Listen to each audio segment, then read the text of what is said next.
ಸ್ಪಷ್ಟವಾಗಿ ಪಕ್ಷದ ನಿಲುವಿದೆ ಅಲ್ವಾ.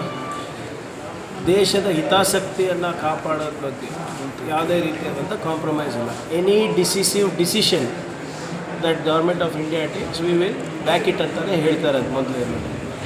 ಸೊ ಅದು ನೀವು ಡಿಸಿಷನ್ನು ನಮ್ಮ ರಾಷ್ಟ್ರದ ಭದ್ರತೆಗೋಸ್ಕರ ಏನು ತೊಗೋತೀರ ಅದಕ್ಕೆ ನಾವು ಭದ್ರಾಗಿರ್ತೀವಿ. ಭಯೋತ್ಪಾದನೆ ಎಲ್ಲೂ ಕೂಡ ಬೆಳಿಬಾರ್ದು, ಅದನ್ನು ಬೇರೆ ಸಮೇತ ಕಿತ್ತಾಕಬೇಕು ಅಂದ್ಬಿಟ್ಟು ನಾವು ಮುಂಚೆಯಿಂದನೂ ಕಾಂಗ್ರೆಸ್ ಪಕ್ಷ ಸರ್ಕಾರಕ್ಕೆ ಬಂದಾಗೆಲ್ಲ ನಾವು ಮಾಡಿದ್ದೇವೆ, ಮುಂದೆ ಅದಕ್ಕೆ ಸಹಕಾರ ಕೂಡ ನೀಡ್ತಾಯಿದ್ದೇವೆ. ಪಾಕಿಸ್ತಾನವರಿಗೆ ನಂಬಕ್ಕಾಗಲ್ಲ. ಮುಂಚೆ ಕೂಡ ಹಲವಾರು ಬಾರಿ ಕದನ ವಿರಾಮ ಅಂದಾಗ ಕೂಡ ಇವರು ಉಲ್ಲಂಘನೆ ಮಾಡಿದ್ದಾರೆ. ಈಗ 4 ಬಾರಿ ನಾವು ಅವ್ರ ಜೊತೆ ಯುದ್ಧಕ್ಕೆ ಹೋಗಿದ್ದೀವಿ ಅಂದರೆ ನಾವು ಪ್ರಚೋದನೆ ಕೊಟ್ಟು ಹೋಗಿಲ್ಲ, ಯಾವಾಗಲೂ ಕೂಡ ಪ್ರಚೋದನೆ ಅಲ್ಲಿಂದ ಬಂದಿದೆ. ಮೊನ್ನೆ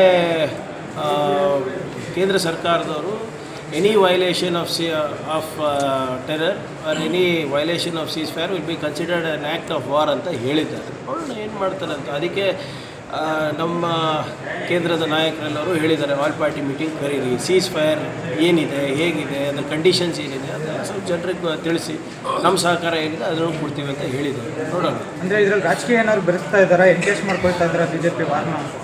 ನೋಡಿ, ನಾವಂತೂ ಮಾಡ್ತಾ ಇಲ್ಲ. ಬಿ ಜೆ ಪಿಯವರು ಅವ್ರು ಏನು ಮಾಡ್ತಾರೆ ಮಾಡ್ಕೊಳ್ಳಿ. ಅದರಿಂದ ಸರ್ಕಾರದಲ್ಲಿದ್ದಾರೆ ಅವರು, ಅವರ ಜವಾಬ್ದಾರಿ ಹೆಚ್ಚಾಗಿದೆ.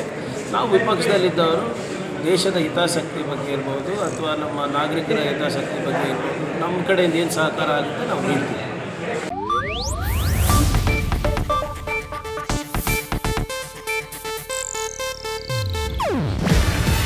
ಇದು ಏಷ್ಯಾನೆಟ್ ನ್ಯೂಸ್ ನೆಟ್ವರ್ಕ್ ಪ್ರಸ್ತುತಿ.